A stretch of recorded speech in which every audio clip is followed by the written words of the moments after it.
예수님은 계속해서 사람들 사이에서 살아가십니다. 보통 지위가 높은 사람들이라면 사람들 사이에서 살아가기보다 시설이 잘 갖춰져 있는 궁전에서 살면서 특정인들만 상대하면서 살아갈 테지만 예수님은 결코 그러지 않으셨어요. 어떤 왕이나 고위 관료 또 돈이 많은 부자들만 상대한 것이 아니라 남녀노소 지위 고하를 막론하고 신분이나 다른 계급에 상관없이 모든 사람들 사이에서 살아가셨습니다. 그 사람들 가운데에는 마음의 병, 또 몸의 병을 가지고 있었던 사람들도 많았고, 심지어 귀신 들린 자, 또 예수님을 모함하는 사람들도 포함되어 있었어요. 예수님이 상대했던 사람들은요, 늘 이런 사람들이었다는 거죠. 그러나 예수님은 자신에게 찾아온 사람들의 모습이 어떠하든지 여러 가지 모습으로 하나님의 나라를 전파하십니다. 병자들에게는 치유로, 귀신 들린 자에겐 자유함으로, 바리새인과 서기관들에게는 말씀과 교훈으로, 그리고 공통적으로 모든 사람들에게는 비유로 하나님의 말씀을 선포하셨어요. 그렇게 여러 가지 방법으로 하나님의 나라를 전하시는 예수님 앞에 끊임없이 사람들이 몰려오게 됩니다. 많은 사람들이 예수님을 찾아왔던 이유는요, 자신의 문제를 해결받을 수 있다고 여겼기 때문이었을 거예요. 그런데 그것과 더불어서 사람들이 예수님을 찾아왔던 가장 큰 이유는 예수님 앞에 서면 예수님이 그 사람을 인격적으로 또 한 사람으로 대해줬기 때문이 아니었을까. 그러니까 어떤 사람이 주님 앞에 있든지 병자이든지 귀신 들린 자이든지 노인이든지 어린 아이이든지 높은 사람이나 낮은 사람이나 어떤 사람이 되었든 예수님 앞에서는 그냥 한 명의 사람이었다는 거예요. 병자는요, 다른 사람들에게도 병자일 뿐이죠. 귀신 들린 사람들은 기피하고 싶은 존재일 뿐이고, 만약 지위가 높은 사람이라면 그 사람은 다른 사람들에게도 똑같이 높은 사람일 겁니다. 그러나 예수님 앞에서 이들 모두는 동등한 한 사람이었다. 예수님은 자신에게 찾아온 모든 사람들의 질병이나 문제나 계급이나 나이를 고려하지 않으셨어요. 누가 찾아오든지 그 사람 자체에 관심을 가져주셨다. 여기 계신 여러분들과 저로 비유하자면 오늘 우리 모두에게 있어서 민혁이 어디 있죠? 민혁이는 청년부 회장이에요. 그리고 저는 뭐예요? 겉절입니까? 저는 전도사이고 죄송합니다. 전도사고, 신효진 집사님은 뭐예요? 부장님이세요. 그러나 여러분, 예수님이 오늘 우리를 바라보실 때 회장으로서의 민혁이를 바라보고, 전도사로서 저를 바라보고, 부장으로서 집사님을 바라보실까요? 아니겠죠. 그냥 있는 그대로의 민혁이를, 저를, 그리고 집사님을 바라봐 주시겠죠. 오늘 우리가 어떠한 모습을 하고 있든지 간에, 저와 여러분이 오늘 어떠한 죄를 가지고 이곳에 나왔든지 간에 예수님은 있는 그대로의 우리를 바라봐 주신다. 그러한 예수님 앞에 오늘 우리가 나와 있는 것이고, 본문에 사람들이 예수님 앞에 나와 있습니다. 정말 다수의 사람들이요, 수만 가지 이유로 예수님 앞에 나와 있어요. 예수님은 그들 한 사람 한 사람에게 모두 진심으로 대해 주십니다. 그리고 그들이 알아듣기 쉽도록 계속해서 비유로 이야기하고 계시는 거예요. 오늘 본문은 총 두 가지의 교훈과 한 가지의 사건을 다루고 있습니다. 첫 번째는 등불의 비유, 두 번째는 예수님의 형제는 누구인가, 그리고 마지막 세 번째는 풍랑을 만나게 된 예수님과 제자들. 이 세 가지 이야기를 통해서 오늘 우리에게 말씀하고자 하시는 것이 무엇인지 말씀을 통해 함께 알아보겠습니다. 먼저 16절의 말씀 보겠습니다. 누구든지 등불을 켜서 그릇으로 덮거나 평상 아래에 두지 아니하고 등경 위에 두나니 이는 들어가는 자들로 그 빛을 보게 하려 함이라. 이렇게 시작하고 있어요. 본문 앞절인 15절까지의 말씀을 보면 예수님은 씨 뿌리는 자의 비유를 말씀하셨습니다. 그런데 곧바로 이어서 등불의 비유를 말씀하고 계시는 거예요. 여러분, 등불이 뭔가요? 등불의 용도가 음식을 해먹기 위해 쓰여지는 건가요? 등불의 용도는요, 어두운 곳을 밝혀주는 것에 목적이 있습니다. 현 시대에는 우리가 살아가는 지금 시대에는요, 어두운 곳을 밝혀주는 물건이 다양하게 존재합니다. 손에 들고 다닐 수 있는 손전등이 있고 또 도로나 길가를 밝혀주는 가로등도 있죠. 그리고 우리가 있는 건물 내부를 밝혀주는 조명이라고 할까요? 아무튼 이렇게 다양한 장소에서 다양하게 빛을 비출 수 있는 물건들이 굉장히 많이 있습니다. 그런데 그 시초가 되는 전구가 발명되기 전에는 무엇으로 어두움을 밝혔어요? 등불이겠죠. 등불은 기름이랑 심지를 이용해서 거기에 불을 붙여서 사용했습니다. 그것이 빛을 발하기는 했으나 굉장히 제한적이었어요. 여러분, 여기 본당에 조명을 다 끄고요, 등불 하나만 켠다면 그 밝기가 얼마나 될까요? 그냥 스마트폰 하나 켜는 게 더 밝을 겁니다. 어쨌든 그 밝기가 어떠하든지 예수님 당시의 모든 사람들은 이 등불에 의존하는 삶을 살았을 거예요. 사람들이 그 당시에 있었던 로마 황제의 이름은 몰라도 이 등불과 그 쓰임새를 모르는 사람은 없었겠죠. 예수님은 모든 사람들이 알 수 있는 것으로 비유하시면서 말씀을 전하고 계십니다. 자, 그 등불이 어쨌다는 거예요? 그릇으로 덮거나 평상 아래에 두지 않고 등경 위에 둔다. 여러분, 등불을 그릇으로 덮으면 어떻게 될까요? 불도 공기가 있어야 활활 타오른다고 해요.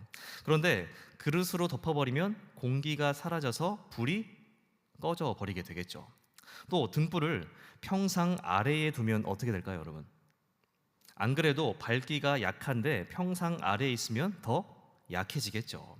지금 본당에 조명이 천장에 달려 있는데 저게 만약에 천장에 달려 있지 않고 바닥에 박혀 있으면서 아래서부터 위로 빛을 쏘면 어떻게 될까요?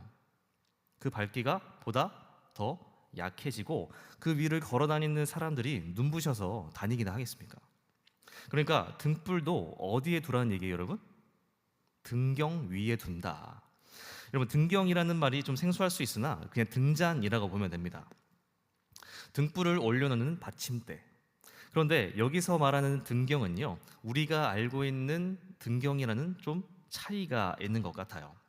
우리 머릿속에 그려지는 등경, 등잔은요, 우리 무릎 정도 높이 되는 것을 생각할 수 있습니다. 그런데 예수님이 말씀하시는 등경은 벽면에 있는 등경을 의미한다고 해요.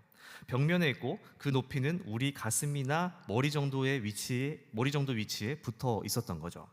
그러니까 우리가 알고 있는 등잔보다 훨씬 더 높은 곳을 의미하고 높이가 높다 보니까 보다 더 밝고 넓게 빛을 비췄을 겁니다. 이처럼 예수님은 사람들이 빛을 제대로 보기 위해서는 등불을 그릇으로 덮거나 바닥에 두는 것이 아니라 등경 위에 두어야 한다라고 말씀하세요. 그러니까 등경 위에 등불을 두어야만 빛이 제대로 비출 수 있다. 그리고 그 빛이 제대로 비춰질 때에 어떠한 일이 생기게 되는지 말씀해 주세요. 17절입니다. 숨은 것이 장차 드러나지 아니할 것이 없고 감추인 것이 장차 알려지고 나타나지 않을 것이 없느니라. 예수님은 등불을 등경 위에 두었을 때에 모든 것이 드러나며 모든 것이 알려지고 나타나게 될 것이라고 말씀하십니다. 여러분, 등불을 등경 위에 두면 보다 더 밝아지는 것은 동의합니다. 그런데 솔직히 숨겨진 것과 감추인 것이 드러나고 알려진다는 것은 좀 억지스러워 보이기도 해요. 여러분, 만약에 이곳에요, 태양빛이 비춰진다고 해도 지금 제 정장 안에 있는 것이 무엇인지 밝혀질까요? 밝혀지지 않을까요? 이해가 안 되십니까? 태양빛이 밝혀졌어요. 태양빛이 비춰지는데 제 정장 안에 있는 것이 밝혀질까요? 아니면 안 밝혀질까요? 절대 안 밝혀지겠죠. 제가 타지 않는 이상.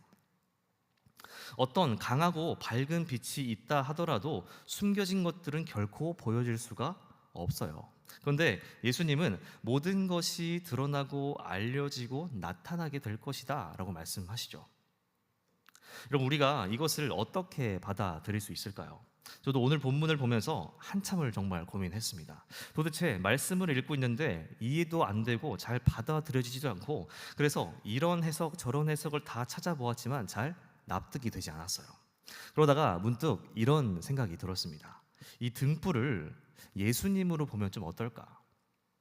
여러분, 예수님이요, 우리 마음속에 가장 좋은 자리에 계신다면, 가장 밝은 자리에 계신다면, 우리가 무언가를 감추고 싶어도, 또 숨기고 싶어도 숨길 수도, 또 감출 수도 없지 않을까요?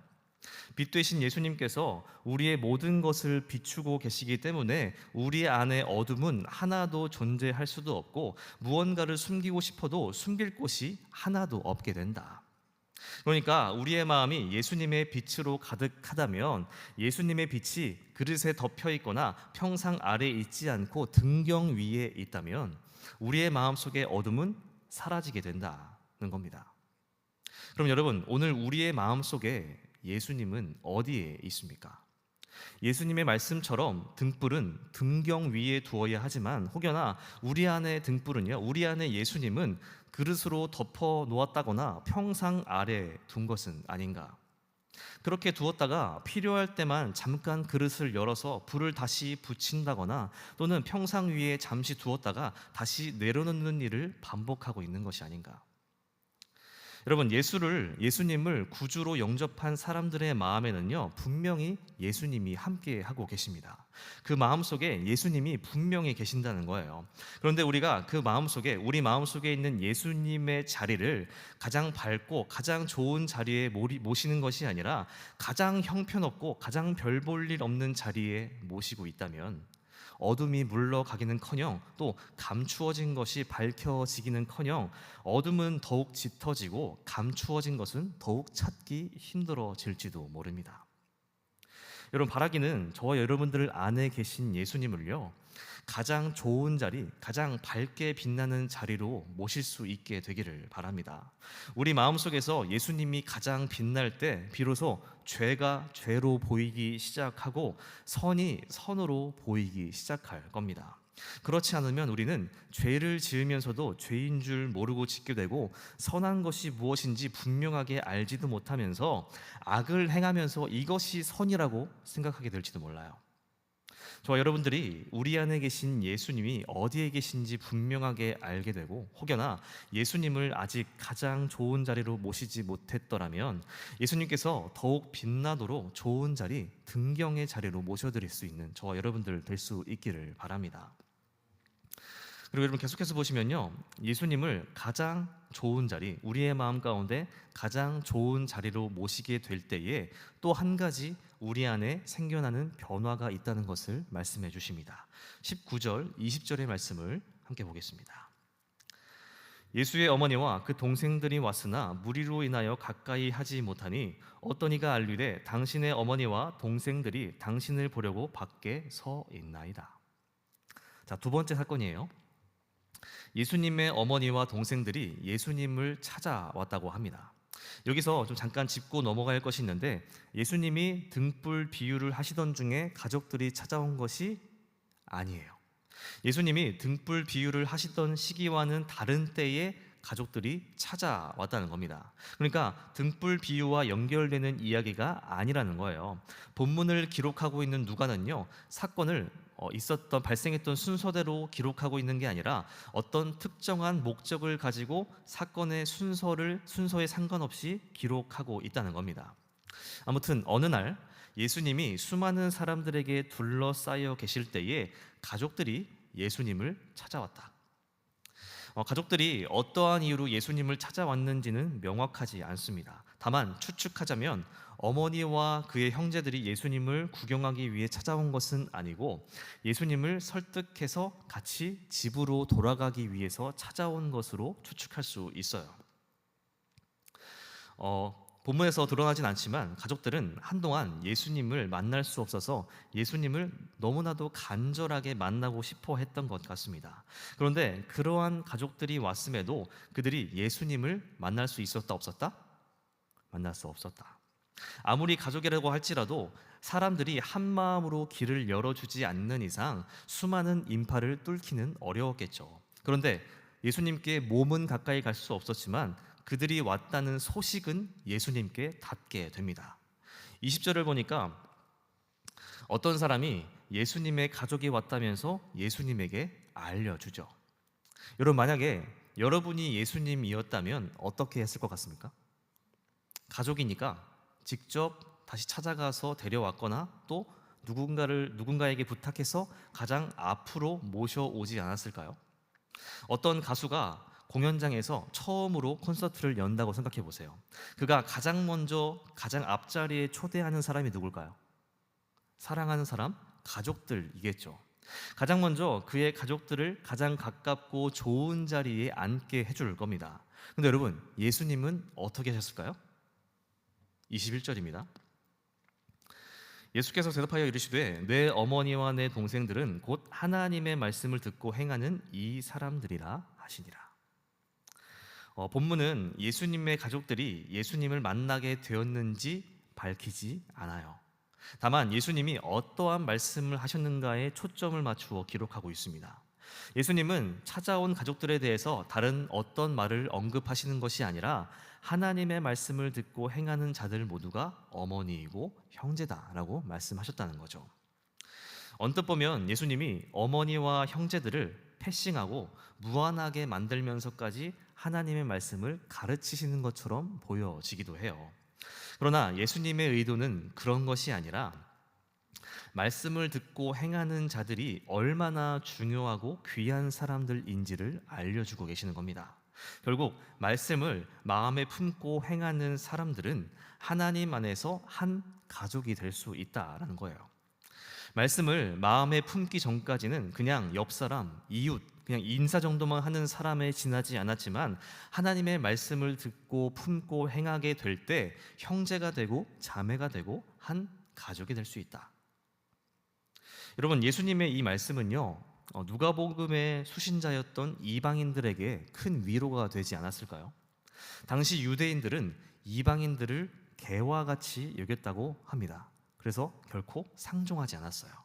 그러니까 이방인들을 사람으로 여기지 않았다는 거예요. 그런데 예수님은 이방인들에게 하나님의 나라를 전파하시면서 하나님의 말씀을 품고 행할 때 가족이 될 수 있다라고 말씀하신 거예요. 평생 유대인들에게 개처럼 취급받고 사람 대접 한 번 제대로 받지 못했던 이방인들이 형제 자매가 될 수 있다는 말에 얼마나 큰 충격과 위로와 감동을 받게 되지 않았을까. 그러니까 여러분, 예수님을 만나고 예수님을 마음에 품을 때 생겨나는 두 번째 변화가 뭐라는 거예요? 완전히 나 자신과는 상관이 없었던 사람들이 형제가 될 수 있고 자매가 될 수 있고 결국 하나님 안에서 한 가족이 될 수 있다. 우리가 예수님을 마음에 품지 않았을 때 옆 사람은 나와 전혀 무관한 사람일 뿐이었을 겁니다. 그러나 우리가 예수님을 마음에 품고 말씀을 준행할 때 우리는 형제요 자매요 하나님 안에서 한 가족이 될 수 있다는 겁니다. 한번 여러분 옆 사람을 바라보시겠어요? 보기 싫은가요, 여러분? 옆에 있는 분들이 가족처럼 느껴지시나요, 여러분? 뭐 굳이 부담스러움 안 하셔도 됩니다. 아직 거기까지는 어려울 수 있어요. 그러나 우리가 정말로 예수님을 마음에 품고 있다면요, 우리가 우리 공동체 안에서 또 순 안에서 모임 안에서 서로 형제와 자매로 또 하나님 안에 가족으로 세워질 수 있게 되기를 바랍니다. 자, 그리고 마지막 세 번째 사건이에요. 이 사건은 우리에게 아주 익숙한 사건입니다. 어느 날 예수님과 제자들이 배를 타고 호수 반대편으로 가고 있었어요. 그런데 가는 도중에 어떠한 일이 발생하게 되죠. 22절, 23절을 보겠습니다. 하루는 제자들과 함께 배에 오르사 그들에게 이르시되 호수 저편으로 건너가자 하시매 이에 떠나 행선할 때에 예수께서 잠이 드셨더니 마침 광풍이 호수로 내리침에 배에 물이 가득하게 되어 위태한지라. 예수님과 제자들이 배를 타고 가던 중에 광풍을 만나게 됩니다. 여기서 광풍은요, 폭풍우를 의미한다고 해요. 그러니까 강하게 불어오는 돌풍만을 의미한다기보다 돌풍을 동반한 강한 비를 의미하는 거죠. 그러니까 비도 오고 바람도 세게 불고 예수님과 제자들은 죽을 위기에 놓이게 된 겁니다. 한편으로는 호수에서 무슨 광풍이 불었는가 의심이 생기기도 하지만 성경에서 그렇다고 하니까 믿어야죠. 어쨌든 비로 인해서 배에는 물이 가득 차게 되었고 바람으로 인해 배는 엄청나게 흔들리고 있었습니다. 배에 타고 있던 제자들은요, 그 가운데 몇이 어부 출신이었다고는 하나 분명히 두려웠을 거예요. 그래서 그들은 예수님을 찾습니다. 24절에 보면 예수님은 뭘 하고 계셨어요? 주무시고 계셨다라고 합니다. 제자들은 부랴부랴 예수님을 깨워서 살려달라고 애원하죠. 이에 예수님은 그들의 원대로 바람과 물결을 꾸짖어 잔잔하게 하십니다. 그런데 이어서 예수님은요, 제자들도 같이 꾸짖기 시작하시는 거예요. 마지막 25절의 말씀입니다. 제자들에게 이르시되 너희 믿음이 어디 있느냐 하시니 그들이 두려워하고 놀랍게 여겨 서로 말하되 그가 누구이기에 바람과 물을 명함에 순종하는가 하더라. 예수님과 함께 있었던 제자들은요, 광풍을 만나자 그 마음에 두려움이 생기게 되었습니다. 사람이라면 이러한 상황에 두려워하는 것이 당연한 일이겠죠. 그러나 예수님은요, 제자들에게 너희 믿음이 어디 있느냐며 그들을 꾸짖고 계시는 거예요. 여러분, 왜 예수님이 제자들에게 이렇게 말씀하신 걸까요?